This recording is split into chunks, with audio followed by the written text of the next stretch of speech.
नमस्कार मित्रांनो, आज आपण सुकळी या गावी आलेलो आहोत. सुकळी या गावी या सरांना आपण एक पॉईंट दिलेला होता.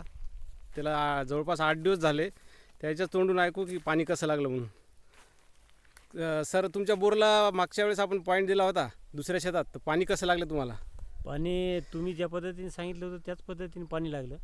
110 ते 15 वर तुम्ही सांगितलं होतं. सुरुवातीला 40 फुटावर दाखवलं होतं. थोडं काहीतरी दिसेल म्हणले होते.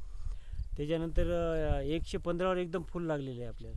आता सध्या मोटर टाकली त्याच्यात चालू आहे का सारखी? हो, सारखी चालू आहे.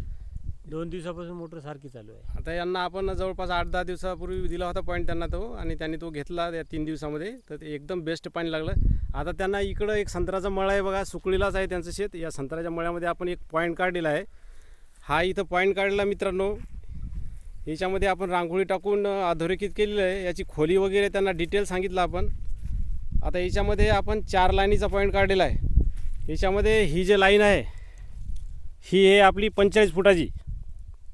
तिच्यानंतर ही 110 फुटाची लाईन आहे, आणि ही जी लाईन आहे ही 190 फुटाची आहे, आणि इकडची जी लाईन दिसत आहे ही 260 फुटाची आहे. असं या सगळ्याचा संगम इथे झालेला आहे. तर आता हे 2 ते 3 दिवसामध्ये इथं त्यांना बोर मारायचा आहे.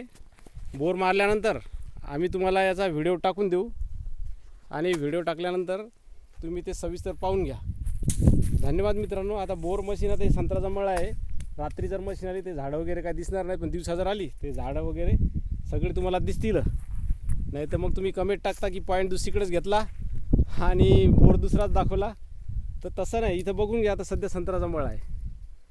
तर आता ज्या दिवशी हा पॉईंट होईल त्या दिवशी यांच्याकडून आपल्याला व्हिडिओ प्राप्त होईल, आणि तो व्हिडिओ प्राप्त झाल्यानंतर मी आपल्या चॅनलवर टाकून देऊ. धन्यवाद मित्रांनो.